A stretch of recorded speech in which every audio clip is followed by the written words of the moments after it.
Mindy asked a question we're going to go over. Let's see.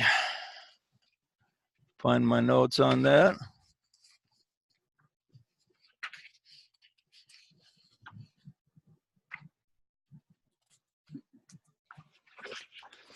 She gave an interesting quote, and let me read it to you from Externalization of the Hierarchy. There are also sleeping hosts, which may be evoked for the aiding of spiritual forces, and certain ancient prophecies hint at these. But as we study the new invocation phrase by phrase, I may be able to make this matter clear, for there are several significance and meanings behind each phrase. Okay, she's particularly interested in who these sleeping hosts are. Well, look who we have here. She's particularly interested in who these sleeping hosts are. And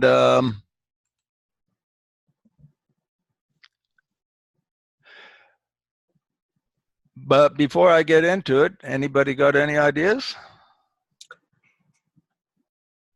Sounds like the Devas. Yeah, could be. Any others? JJ, what is your understanding of the word hosts from the Bible? Like, what is that? What is meant in, like in the Old and New Testament? Well, usually a host is like a large group of heavenly beings. Okay. That are praising God or working with God or something like that. So that's probably what he means, right? Well, possibly. What do you think? A host just means a large group of people. I was thinking a host like, a parasite. Not necessarily a parasite. But, oh, yeah? Some, like you host somebody in your house, Yeah, yeah. No, it's not like that. A host would be a large group of people. In other words, what he's saying is there are sleeping hosts which may be evoked. Now, the hint is given in the fact that it's referring to the great invocation. But a lot of people aren't aware of that there are 3 parts to the great invocation, and the one we usually say is actually the 3rd part given last, which we don't pay a lot of attention to the first 2 parts, which were mainly given to help us either prevent World War II or win World War II. The first section was to prevent World War II, and it didn't quite work. And he said it didn't work because the people who said it used it as a prayer for benefit of self rather than putting their thoughts when saying it to the benefit of the world. And so this is an important point in these invocations, is there's certain things or mantras you can say to benefit self, like every day in every way I'm getting better and better is a real popular one. And that's not for the benefit of the world or to bring the return of the hierarchy or anything. That's just for your self-improvement. And there's nothing wrong with saying something like this. But the Tibetan tells us that the stuff he gives out isn't for that purpose. And sometimes it's misused for that purpose. And because that's what everybody wants. Everybody wants something that's going to benefit them personally. And they used it for peace prayer or to bring them peace or something like this. And he says, because even though enough people used it to make it powerful, they didn't use it in quite the right way. And so he emphasizes that these invocations, we need to go beyond self when we're saying them. Now, so the meaning of this is tied to the first part of the great invocation. And let's read it over. Here's the first section. I have a note here. It was given in 1935. Let the forces of light bring illumination to mankind. Let the spirit of peace be spread abroad. May men of goodwill everywhere meet in a spirit of cooperation. May forgiveness on the part of all men be the keynote at this time. Let power attend the efforts of the great ones. so let it be, and help us to do our part. Okay, that's the first part. And then the second part, I think, was what he had more in mind. This was emphasized during World War II. Let the lords of liberation issue forth. Let them bring succor to the sons of man. Let the rider from the secret place come forth, and come forth, O mighty one. And coming save, come forth, O mighty one. Let the souls of men awaken to the light, and may they stand with massed intent. Let the fiat of the Lord go forth. The end of woe has come. Come forth, O mighty one. The hour of service of the saving force is now arrived. Let it spread abroad, O mighty one. Let light and love and power and death fulfill the purpose of the coming one. The will to save is here. The love to carry forth the work is widely spread abroad. The active aid of all who know the truth is also here.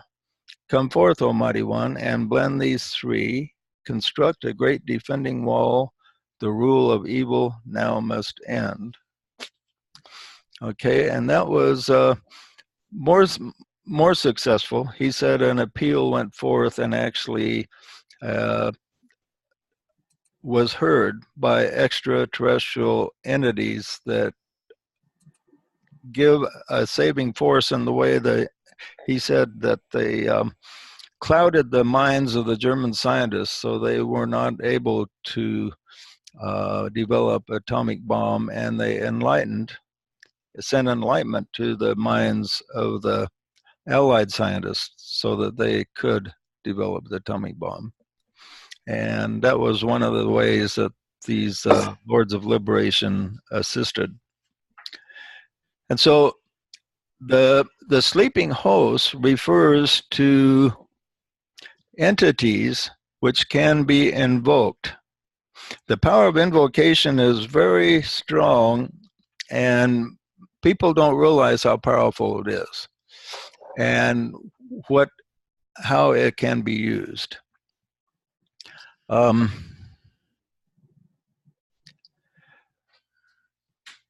Now it talks about sleeping hosts.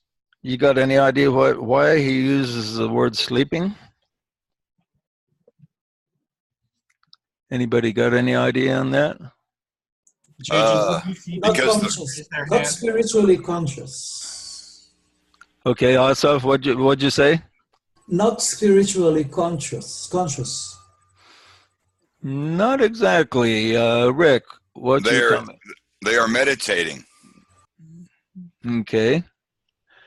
Good point. Anybody else? You're getting closer. Can you see if people raise their hands or not? Yeah, if you happen to be in the corner, I'd see most of you. My idea is like they're probably in parlea or some sort of sleep because their time of activity has passed or has yet to come, and they're in between things or something like that. Okay, that's the closest answer. Now, to understand what happens when you sleep.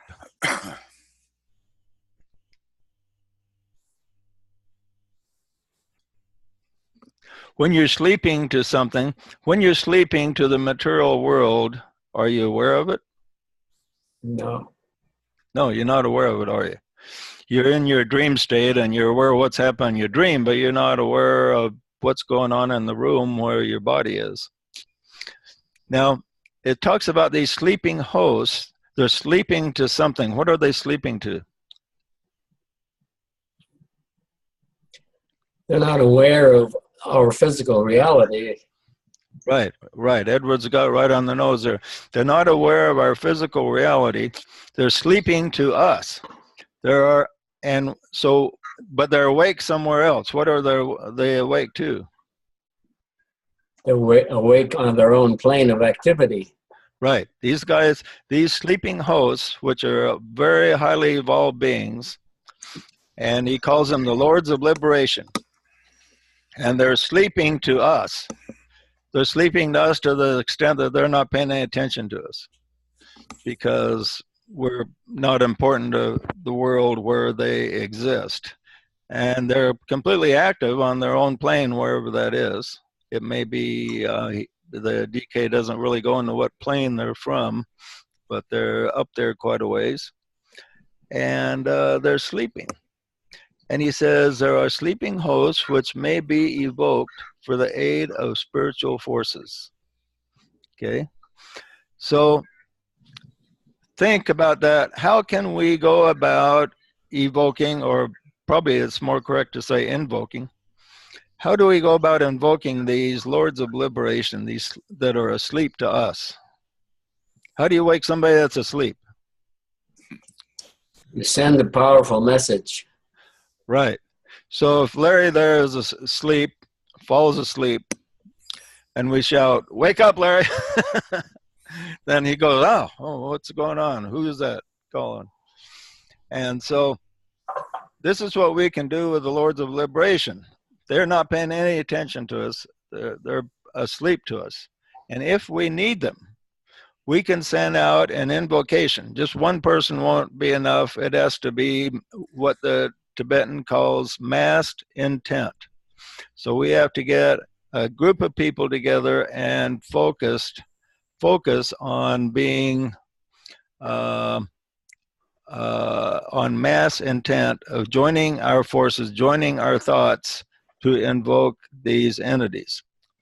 This is what we try to do with the avatar synthesis invocation, invoke that. We haven't had enough massed intent yet, but eventually we will. And we might consider other types of invocations.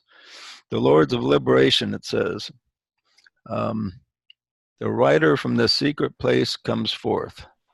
It's interesting, he calls him a rider. Why would he be called a rider?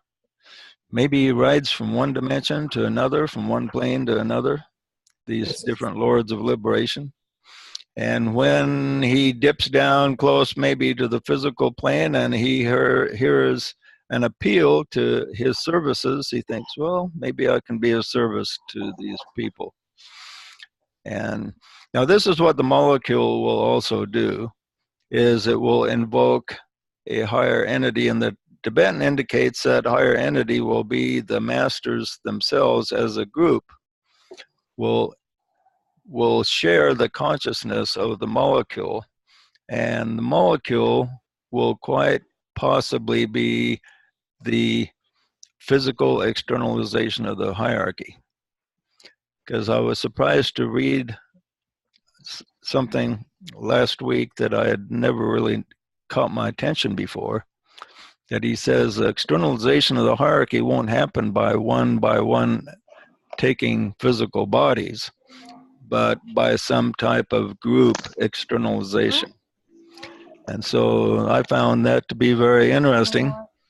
So what the molecule will do by massed intent blending soul contact together, it will bring forth the higher consciousness of the hierarchy itself will be available to the molecule.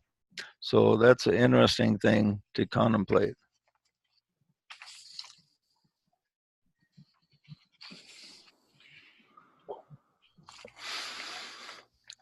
Okay. Wasn't the rider supposed to be the Christ? I remember reading that. Well, Christ is depicted in the book of Revelations as riding on a white horse and coming for the salvation of mankind, or the end of Armageddon or something like that. These are figures of speech because humanity needs figures of speech. Right. But there's the four horsemen all together, so there's more than one rider. And there's more of the, yeah. Specifically from the part of the Great Invocation. In a John Burgess book, he was referring to the Tibetan saying that was the Christ, the rider. I think he quoted it. I'm not certain. He might have. That'd be interesting. Well, Joshua, that'd be a good thing for you to look up for next week. Oh, there he's got it. Well, actually, no, it's the sequel. Well, maybe it's in that one too. Edward's holding up one of his books there. Yes, it's called The Sacred Vessels of the Mysteries. It's an analysis of the Great Invocation. Oh, okay. Does he think the rider is the Christ? But it isn't about that. This is about the actual meaning and Oh, yeah. In the follow-up to that book, where he goes into some more detail about the Great Invocation, there's an appendix in the back where he's talking about this, and I think he references that DK said that the writer was the Christ. But I'm not sure if he had specifically a quote that DK said that or not. Yeah, sometimes I find these writers give an assumption, and then they kind of act like DK says it, and then when I really double check it, I find that's really not what DK exactly said. So it's best to find if there's an actual quote from him on that. Let me look at how that's worded on the writer. It says, "Let the lords of liberation issue forth. Let them bring succor to the sons of men. Let the rider from the secret place come forth, and coming save. Come forth, Almighty One." Maybe because he says, "and coming save," he's referring to the Savior or the Christ. But he talks about lords, plural of liberation also, so who knows? A rider from the secret place could a number of great souls could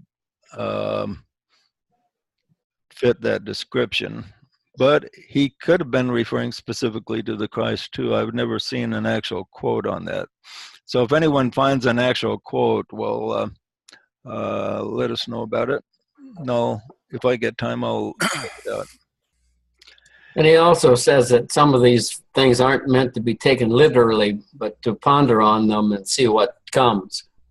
Right. It's probably not going to be appearing on a horse in the sky type of thing like the Christian world expects. Yeah, the horse could be, or riding could indicate that there's a means of transportation used. It's not like he's just, poof, he's here. There's some kind of vehicle that gets from one place to the other, like the bridge or the Merkaba or something. Yeah, like that. Some form of transportation vehicle. Where does he ride to? He might ride from one dimension to another, from the spirit plane to the physical plane. Maybe that's a description of what a rider from the secret place is. It reminds me of the Doors and their music, Riders on the Storm. Yeah. Oh, I found it. Here's where he says it, I think. This is from Externalization in the Hierarchy.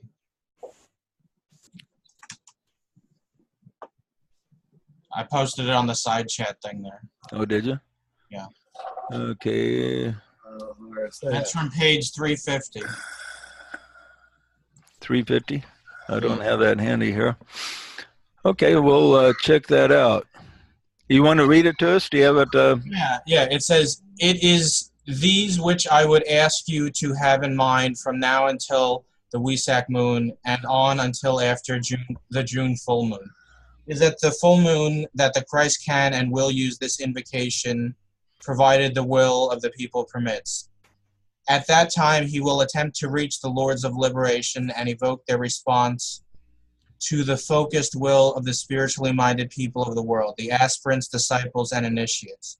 They, if evoked, can give the impetus which will enable the Christ, brackets, as the rider from the secret place, end bracket, to come forth in response to the massed intent of the general public." Oh, okay. Okay, that's certainly is pretty clear there that the Christ would be at least one of the writers, or possibly the only writer that it's dealing with. So thanks for finding that, Joshua. No problem. Okay, we're going to start the go over Rule 1. The solar angel collects himself, scatters not his force, but in meditation deep communicates with his reflection.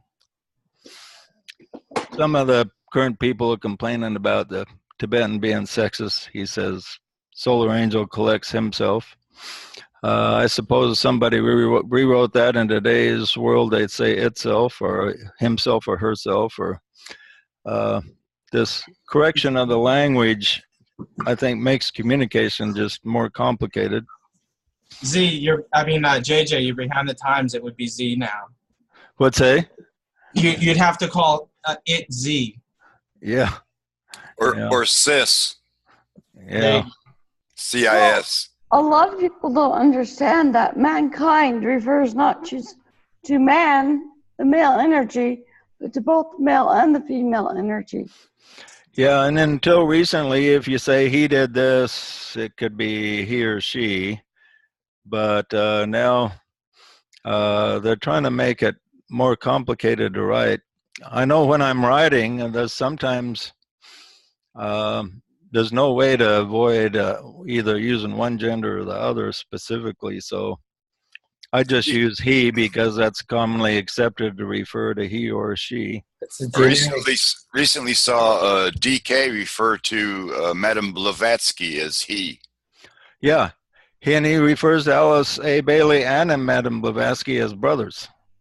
He calls them brothers a number of times because the way the hierarchy defines brotherhood is inclusive. And so it doesn't matter what sex you are. When looking at it from a master's point of view, when they see us, they don't see male or female. They see us has gone through many past lives in both genders. And so in a way, we're neither male nor female to them because they're looking at the whole package. And so they call us all brothers. So there's inclusiveness about the word brotherhood. And so now let's go into exactly what the solar angel is. The Tibetan never just takes about 10 or 12 pages and goes through and explains in detail what the solar angel is. The solar angel is often referred to synonymously as the higher self or the soul. Now, what's kind of confusing, we're told of the fourth initiation that the body that's used by the solar angel, the causal body, will be destroyed and the solar angel will return to the sun. And so, does this mean the guy doesn't have any soul anymore? What's going on? And this is kind of a gap where the Tibetan leaves some people kind of confused. Anyone got any idea how to explain that? Well, I remember what you said about it, but also he says that the spiritual triad takes the place of the soul for the person who's undergone that. Right. And also, when referring to somebody of a fourth degree of initiate somewhere, the DK still mentions the word soul now and then. So soul is a very inclusive word that refers to what?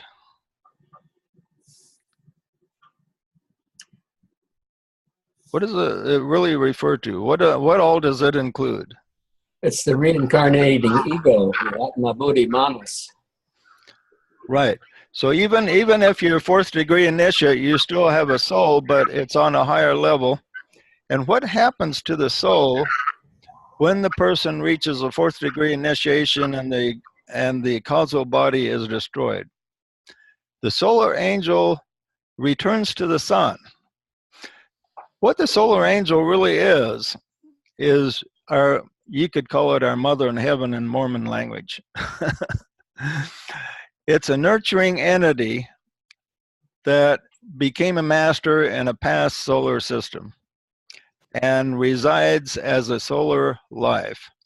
And it came down to a lower sphere where it can access the higher mental levels to be able to nurture you as an entity, to develop as it is, to become one with it.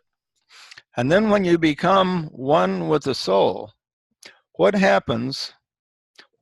What happens where you still keep the the identity, which is you as a soul and person. What happens at that point? Anybody know?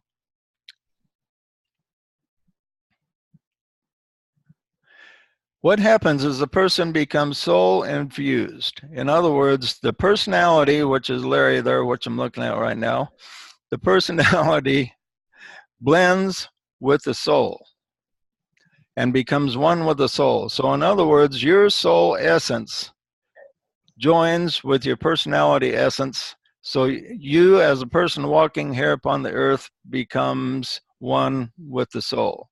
When that happens, the solar angel has done its job of nurturing you to bring you up to where it is. So this nurturing entity that is assisting, leaves, goes back to the sun, and you are now on your own as a soul-infused entity. And then your higher self is no longer your solar angel, but what is it? I know Joshua knows the answer to that. Are you asking me again, or? If no one else knows the answer, I'll ask you. I know you know because you mentioned it last week. It seems to be your triad, your Atma, Buddhi, Manas. Right. Edward's got it. So he is in touch with his monad through the spiritual triad. And this constitutes now his higher self. So we go through this lower period where our higher self is the solar angel. And then when the person approaches mastership and goes through the 4th degree initiation, not quite a master, but kind of in between, the solar angel is no longer needed, and his higher self becomes the spiritual triad linked to the monad.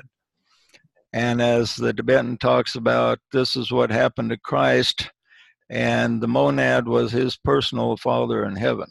When he talked about his father in heaven, he was talking about contact he had to the monad through his spiritual triad, which is called Atmi, Buddha, Manas, which is a combination of 3 parts of yourself on 3 different planes: the Buddhic plane, the Atmic, and the higher mental plane.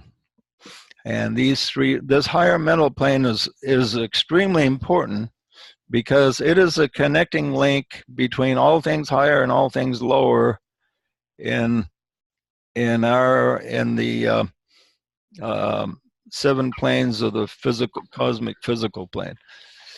So all the 7 planes of which we have to do can be accessed through the link of the higher mental plane. And this is an important link. This is why, and he talks about the plane upon which the masters can be found. Is what plane? The mental. Right, plane of the mind. Can access them really through the emotion, especially the lower emotions, but the higher mental plane is the key. And so a person wants to focus on the highest mind part of himself that he can access, because this is a link between soul and matter, between spirit and matter. Okay. JJ, I have a question about the solar angel thing. Okay. So you've also said that the solar angel supports more than one person. It supports a soul group. So if one person takes the 4th initiation, I assume the solar angel doesn't like hightail it back to the sun because you got at least 2 other people to look after, assuming. No, when the solar angel is linked to the soul group, but there's different solar angels in the soul group, in your soul group. So it's just 1 for 1? You know, that's never been revealed clearly. Now, your personal soul that you're developing, they're just one for you. Yeah. It can extend more than one into physical incarnation. You might have a twin out there, another part of you out there, maybe in China or somewhere, you know. For real? Yeah, that Monroe character that did Far Journeys without a body experiences, you know, he encountered his soul one time in an out-of-body experience, and it asked him if he wanted to know where his, he said there's two of him up on the earth, and he wanted to know if he wanted to know where his other twin was. And it made him kind of nervous to think about meeting himself, so he said he didn't want to know. An interesting thing that I've noticed that wherever I go, people always say they recognize me, and people I've never seen before. Yeah, something wrong with the audio there, but yeah, a little bit hard to hear. He was saying that where he goes, people seem to recognize him sometimes. No, really? Yeah, yeah. So anyway, there's he hasn't been clear. It's possible a solar angel could nurture a number of one, but that's never been given out clearly. But as far as your actual soul that is linked to the solar angel, there's just one for you, but it's linked to everybody in your soul group. So everybody in your soul group is like one soul. We're getting some reverberation. Edward, I think that might be you. Could you turn off your audio unless you're talking? Okay. Is that hearing it now? Let's There's try a that button on Zoom. There's a button on the bottom left Right. corner, and if you click it, it'll mute it for you. Okay. Yeah, there you Yeah, go. yeah, unless you're talking, everybody hit that mute button, and then that works best. Yeah, and that button doesn't show up unless your cursor is passing over all of our faces. Oh, really? Yeah, if the cursor's off the screen, the button disappears. Okay.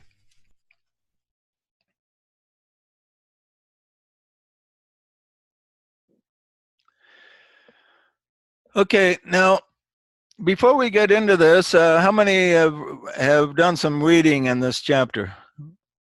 Raise your hands. Okay, Rick. Oh, Annie. I bet Annie's done some reading. Adam. Haven't heard from Adam for a while. Adam, did you tell us some impressions you got as you read through this chapter? Put you on the spot. Yeah. I'm. I read it probably two weeks ago. So. Oh, did you? So you. When you first suggested it, I'm trying to think of anything fresh. I got nothing. Okay. Perhaps we could just repeat what Rule 1 is, and so that we refresh everybody's memory as to Okay. what it is. So yeah. Sorry to put you on the spot there, Adam. Okay. The solar angel. Okay, let's go through Rule 1 and analyze it a little bit more deeply. The solar angel collects himself. Now we discussed what the solar angel was. But collects himself, scatters not his force, and in meditation deep communicates with his reflection. Okay, the solar angel collects himself, scatters not his force. What's the meaning behind that? What can we take from that?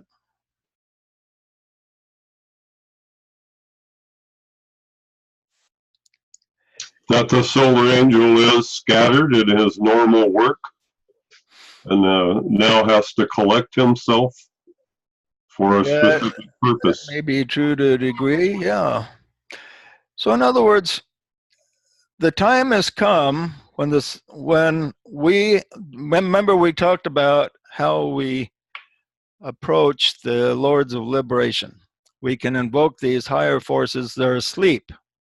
They're asleep to us. The solar angel is actually asleep to us for a long period of time. It's working from the other side. It kind of plans out our lives before we were born and maybe checks in now and then, but pretty much the solar angel is asleep to us and we are asleep to it. But then as we progress along and we begin to ask questions and we begin to seek beyond what the physical senses will reveal, the solar angel becomes stirred, and then it thinks, well, maybe it's time for me to communicate with my reflection. And so he collects himself, and this is Tibetan says it's a big effort for the solar angel to do this, because it's uncomfortable for these higher lives to descend their attention down to this plane. This is really a coarse plane of existence to the higher lives. And to the higher part of ourself, it's uncomfortable to put more than a small percentage of its energy down into us to keep us going in a physical body. But then to actually communicate with us from the higher level, it takes a lot of focus. And so when the solar angel decides, well, I see Larry there and my reflection, I guess it's time to see if I can get through his thick head and tell him a few things and maybe communicate with him. So I see he's going to take all my focus to be able to get his attention. So the solar angel collects himself, scatters not his force, but in meditation deep communicates with his reflection.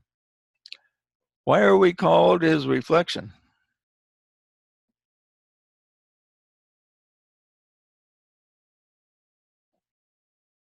Any ideas on that?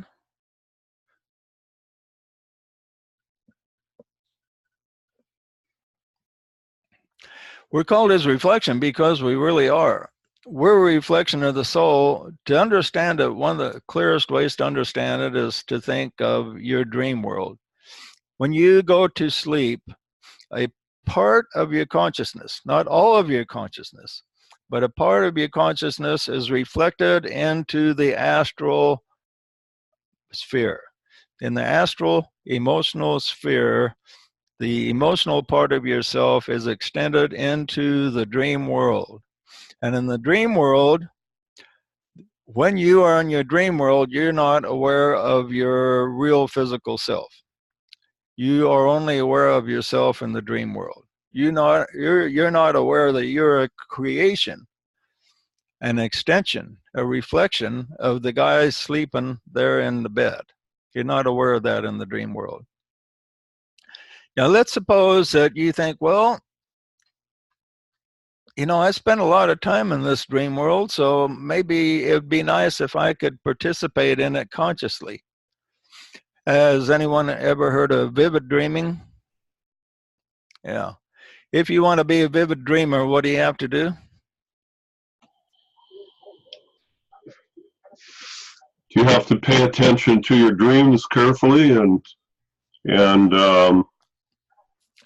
pay attention to all kinds of details, focus on it. Focus. Yeah. Right. So in other words, you got to do just what the solar angel does with you. If you want to have a vivid dream, now be sure and mute your thing if you're not talking. If you want to have a vivid dream, what you have to do, just like the solar angel, like Rick has to collect himself, scatter not his force, but in meditation deep, communicate with his dream world. And if you follow those principles, you can actually have a vivid dream. And then in your dream, you can, if you're being chased by a monster, you can just stop and you can just say, monster, go away. And you can control people. Some vivid dreamers have been able to control their dreams and make their dream world a lot more pleasant and much more under their control. I think it's actually called lucid dreaming. Oh, yeah, right. You're right. I think that's a technical term for it, lucid dreaming. Yeah. And so if you want to be a lucid dreamer, you have to do the same thing your solar angel is doing with you. Now, this is what's happening to us. We are in the dream world of the soul. And as the dream world of the soul, we're not aware that the soul the higher self is up there having a dream about us. So what happens when the dreamer when this part of the soul goes to sleep? Just like when you go to sleep, not all of you enters the dream world, just a portion of you enters. and it's your emotional self. A portion of your emotional self enters the dream world. Your mind actually goes back to your soul. And when your mind goes back to your soul in your sleep, it gives the soul a little bit more relief because it doesn't have to have as much energy taken away from it while you're sleeping. So when you're sleeping, you're also not only giving rest to your physical body, you're giving your soul a little bit of rest also. So your soul is dreaming, and it extends a part of its consciousness to you. If you want to think of how much of your consciousness is in your dream state compared to your waking state. And use the law of correspondences and think of how much of my soul's consciousness is in me compared to its waking state. Okay? But when the soul is dreaming, there's a little bit of a difference here. When the soul is dreaming about us, it's still awake on its own plane.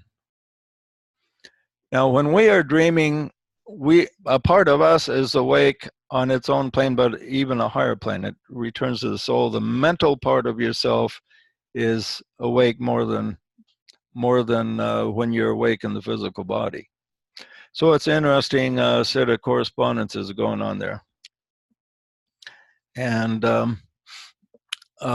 so the solar angel collects himself, scatters not his force, but in meditation deep communicates with his reflections. So the soul, when it decides that you may listen, and it realizes it's going to have a tough time getting your attention, it's going to take maybe a couple lifetimes to really get it, so you pay attention each time the soul wants it to.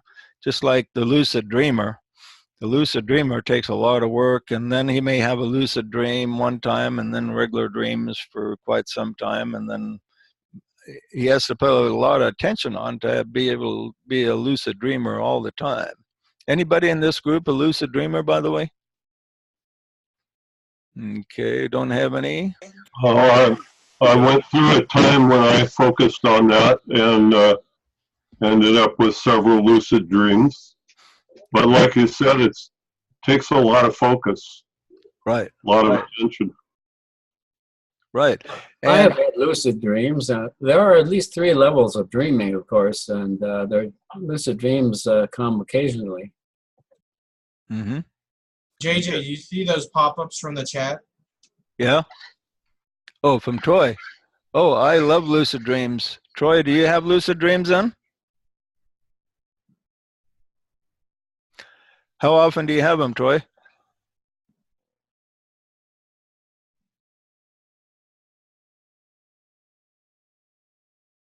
Sometimes a few a week. I imagine that's kind of a fun experience, isn't it?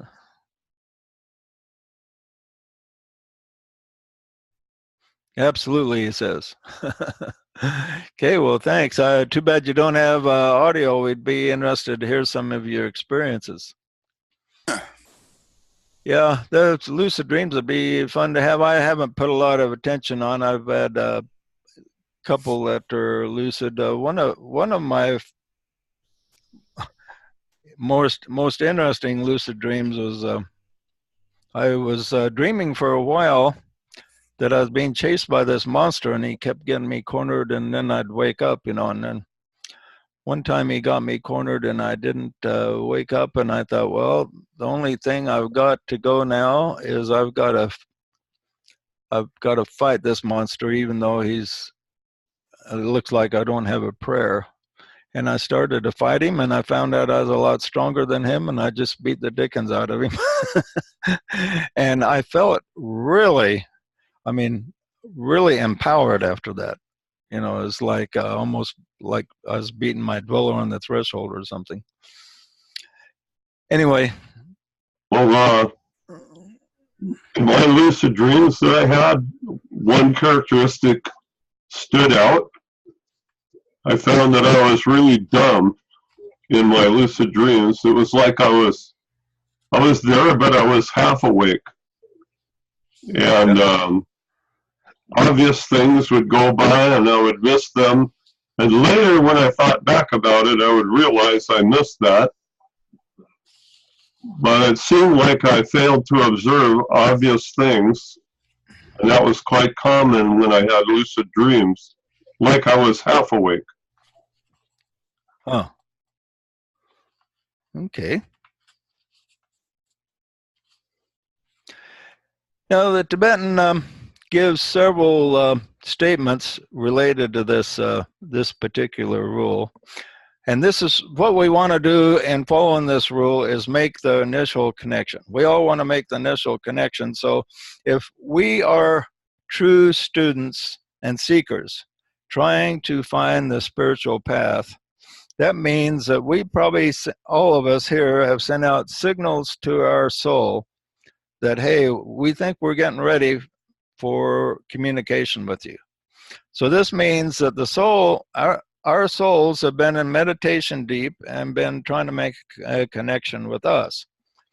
And what happens is it's like two ships missing each other in the night. Happens quite often is that maybe the soul misses us and we miss the soul, and then eventually we both synchronize and connect, and the person feels an impulse that he thinks, hey, this come from some type of higher source.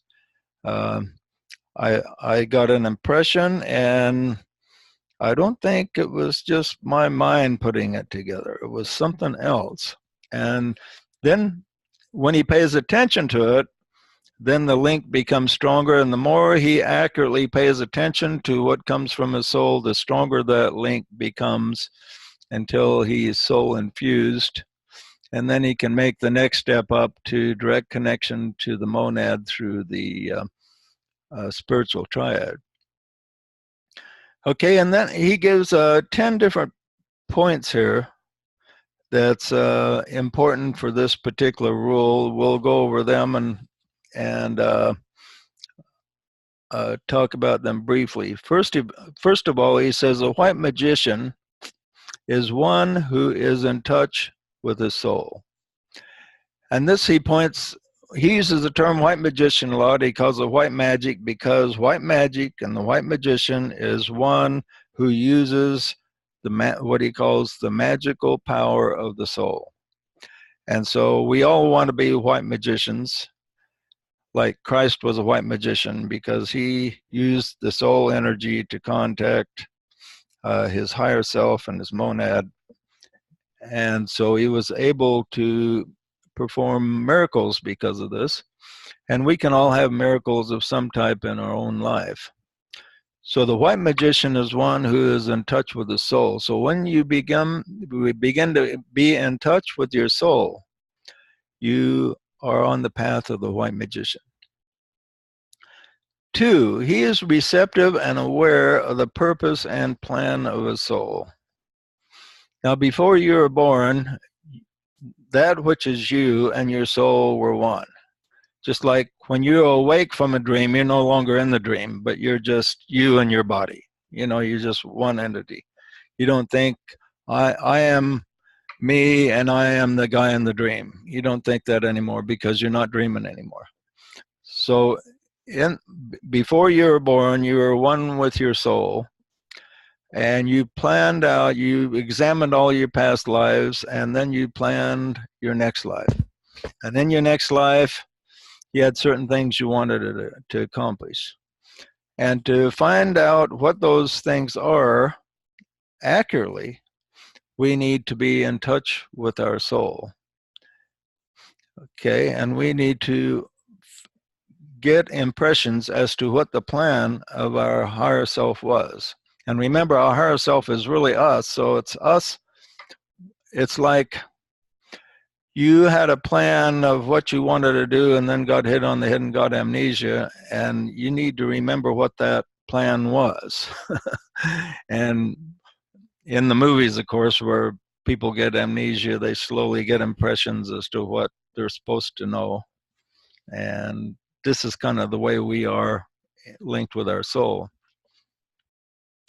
3, the white magician, or the soul-infused person, is capable of receiving impressions from the realm of spirit and of registering them in the physical brain. Okay, we receive a number of impressions that we don't fully register in the physical brain. You ever get a piece of inspiration and you think it's clear as a bell, and then an hour later you forgot what it was? Okay, when you get these impressions are so ephemeral that you should write them down or reinforce them in your brain once you get them, because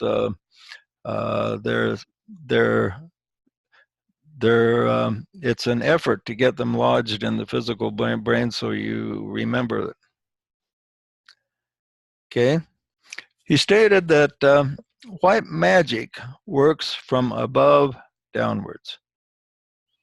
Says it's a result of solar vibration and therefore egoic energy. It's not an effective vibration from the form side, being divorced from the emotion and solar and mental impulse.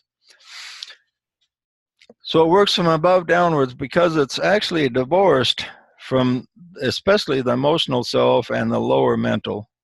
He says mental, but it's mainly the lower mental and brain activity it's divorced from. So it's important that we realize that we don't contact the soul by feeling very emotional. Those of you who are in the Mormon church probably remember during testimony meeting, people would get up and they'd give an emotional experience and they'd start crying. And then people would say, oh man, that person really felt the spirit. You know, they associate the spirit with what we might call the soul. But that type of thing is not contacting the soul. It's good that we contact our emotions and our feeling self, and nothing wrong with a good cry, but that's not soul contact. That's high emotional astral contact. Pure soul contact happens through the mind, but then when it happens, it affects more than the mind. It comes down and affects your whole being. But the actual contact comes from the mind, and you have contacts of your higher mental self and your heart center as well as your head center. You have a heart center in the head center itself, a reflection. So the heart center is linked to the head and the mind, especially the wisdom aspects of the heart center. Okay. The downflow of energy from the soul, he says, is the result of constant internal recollectedness. And secondly, he says, concentrated one-pointed communication by the soul with the mind and the brain. And third, steady meditation upon the plan of evolution.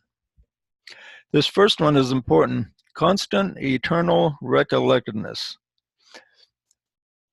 Meditate on that, and Asaf, tell us what comes to your mind when you think about that phrase.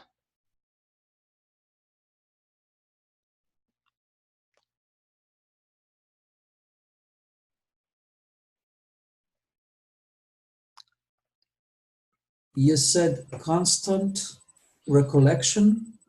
Yeah, constant internal recollectedness. Recollectedness. Constant internal recollectedness. That's an important part of capturing the downflow force of the soul. I'm putting you guys on the spot today, aren't I? I must say I didn't read anything because I was with a flu, so my mind was off. Mine's a little fuzzy, huh? Well, no problem. I couldn't read anything because my mind went mushy. How do you say? Okay, well, let's give Adam. No, but you want to think about it? Yes. Internal recollectedness is what does that do to help you capture the impressions from the soul? You need to concentrate and be able to how do you say it, to rephrase it, to remember it immediately. Yeah. To be focused and remember it immediately into your brain, so it can be registered and written down. To recall. Yeah. Yeah. Yeah. Yeah. In other words, when you start to get an impression from the soul, if you don't think about it or you don't put any attention on it at all, it'll be like it didn't even exist. So once you get that impression that there's some type of impression you're getting from a higher source, you need to pay attention to it and internalize it and start reflecting within about what you are receiving. And as you reflect upon what you're receiving, it becomes clearer and clearer, but you have to be like the soul and not scatter your force, but focus on that internal reflection. And the more you reflect and focus, the clearer it will be, and then you'll start seeing the principles behind it and understanding how things work and what the soul is trying to direct you toward. Okay. Number 6, he says, the soul is therefore in deep meditation during the whole cycle of physical incarnation, which is all that concerns the student here. 7, this meditation is rhythmic and cyclic in nature, as is all else in the cosmos. The soul breathes, and its form lives thereby. What do you think that means when he says the soul breathes? Is breath more than just taking in and out air? Is breath applied to other things? What other types of breathing are there? That's cycles of consciousness. Right, right. And what's breathed in and out, Edward?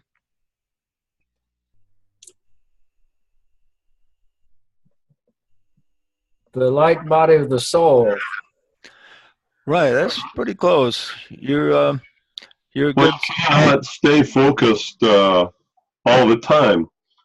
So you have to go at it and focus on it and work at it, and then back off for a while and then go back to it. And Right. you just can't do it constantly. It has to be a cycle. Yeah, there's a cycle to all things. And breath can apply to any force. In our plane, it applies to breathing air in and out. No, we breathe more than in and out. We breathe in and out some prana also as we breathe in and out air. And then the soul itself breathes in and out life essence. Life essence that is linked to God, is linked to the soul, and it breathes in from its own source, and then it breathes out to us, especially while we're awake and not sleeping. Then it breathes in when we're sleeping, and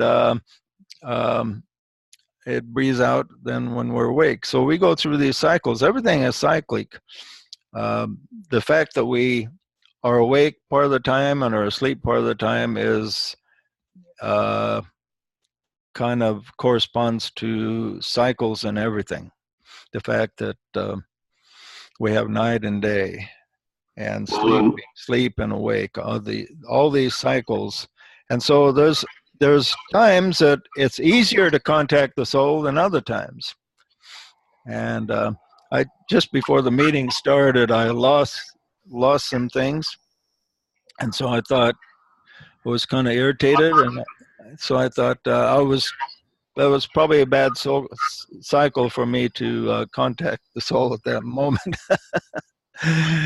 So anyway, but then the soul goes through its cycles, and this is why people say somebody needs to turn on their mute. There we go. So the soul goes through its cycles. So sometimes it's easier, and this is why people say they have the dark night of the soul, because a lot of people go through a time period where they feel they have no spiritual contact, and then all of a sudden another cycle happens. They're not really feeling that much more spiritual. It's just the fact that the contact just seems easier at certain times than others. This is because the soul actually breathes in and out life essence. And sometimes it's easier to contact than other times. Got 3 more. When communication between the soul and its instrument is conscious and steady, the man becomes a white magician. 9, he says, the workers in white magic are invariably, and through the very nature of things, advanced human beings. It takes many cycles of lives to train a magician. So many cycles of lives. So it's taken a long time to get to where we are, and we still have a long way to go. 10, the soul dominates its form through the medium of the satratma, or the life thread. This is what we call the life thread that the soul breathes in and out, and the life thread goes all the way up to the highest one God, and down through the monad to the soul, and then to us, and it vitalizes the triple instrument. The triple instrument, when he uses this word triple instrument, he's always referring to the emotional, mental, and physical bodies that we all inhabit. And this sets up a communication with the brain. Through the brain, consciously controlled, the man is galvanized into intelligent activity on the physical plane. And these are 10 points that pertain to the development of the white magician as applied to Rule 1. That's all we're going to. Does anyone have any questions before we leave this?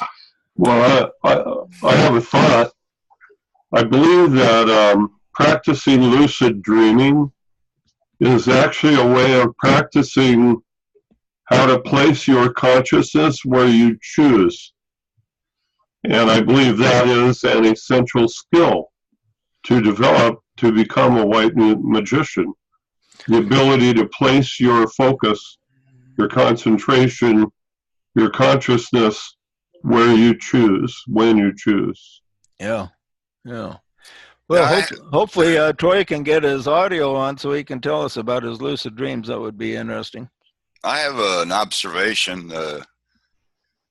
I've in the last few years, especially, I've noticed that, just like when you're normally thinking, it's like you're sitting in a control room and you're looking out through your eyes, kind of like that's your window, your windshield of your vehicle. Yeah. But I have this center of awareness or consciousness that's located at its closest point, maybe about 6 inches to a foot above the top of my head. And normally it's just kind of there, and I'm not seeing through that, but I can actually raise my consciousness to that point there, and that point can raise even higher, and it can see farther away from up there. And I don't know what if there's a name for that, or if I'm just imagining it or whatever, but I do feel like there is a connection between me and this it's kind of like in showbiz, the spotlight tower. It's up there above the whole crowd, and it sees more because it's up there, kind of thing. Well, there was this guy on Coast to Coast the other day. I haven't listened to it all, but he said that seeing is connected to more than just the eyes. He says seeing is connected to the whole body.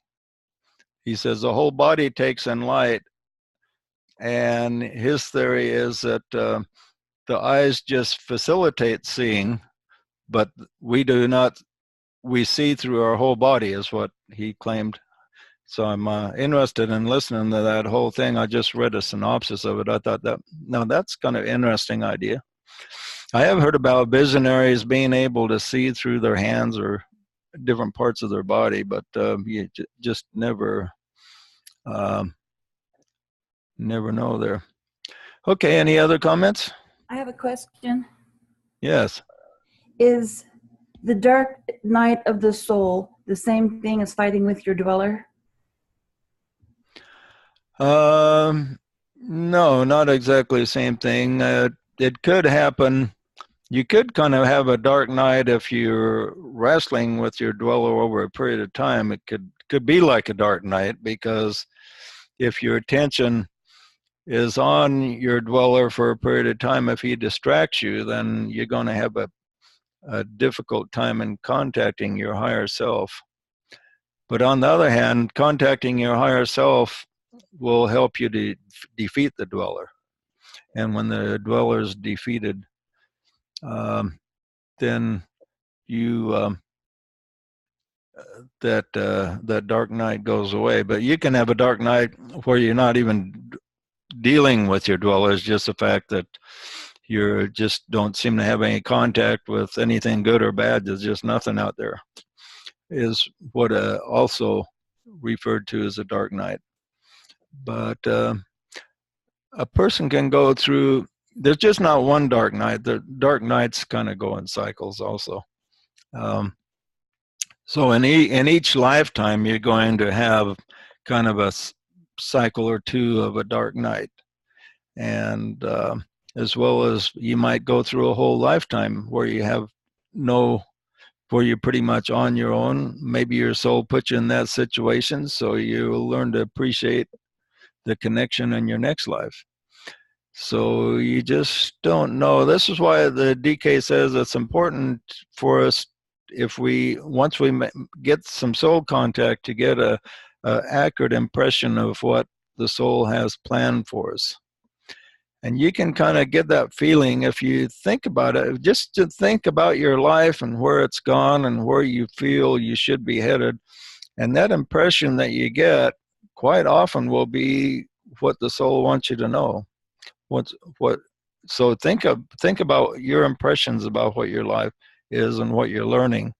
And this kind of will lead your consciousness to understanding where your soul wants you to go and what it wants you to learn. Okay, good question. Anything else? We're getting to know I am the soul. That's our goal, to know I am the soul. The soul. Yeah, you and the soul are one, right? All right. And one of the best ways I like to think about that is like when you're dreaming, the person dreaming and the person awake are really one. It just seems like you're separate when you're having a dream. When you wake up, you realize you're not, the real you is you, not the guy in the dream. And then when we die and we reunite with the soul, it'll be very similar. We'll realize, hey, I and the soul are really one, you know? And now I'm in the soul consciousness again. I can see from a much higher angle of vision than I was when I was in that dream world down there on the earth. And so it's an interesting way of looking at it.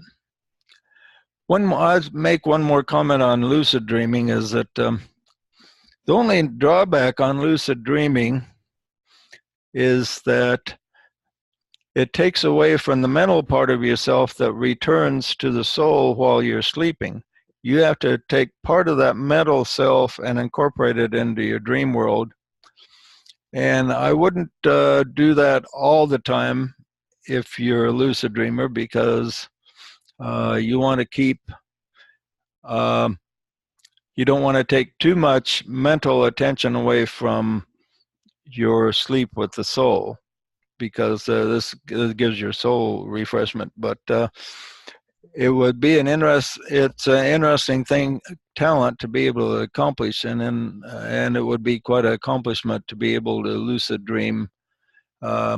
I think Troy says he does it a couple times a week, so he doesn't do it all the time. So I would recommend not doing it all the time if you are a lucid dreamer.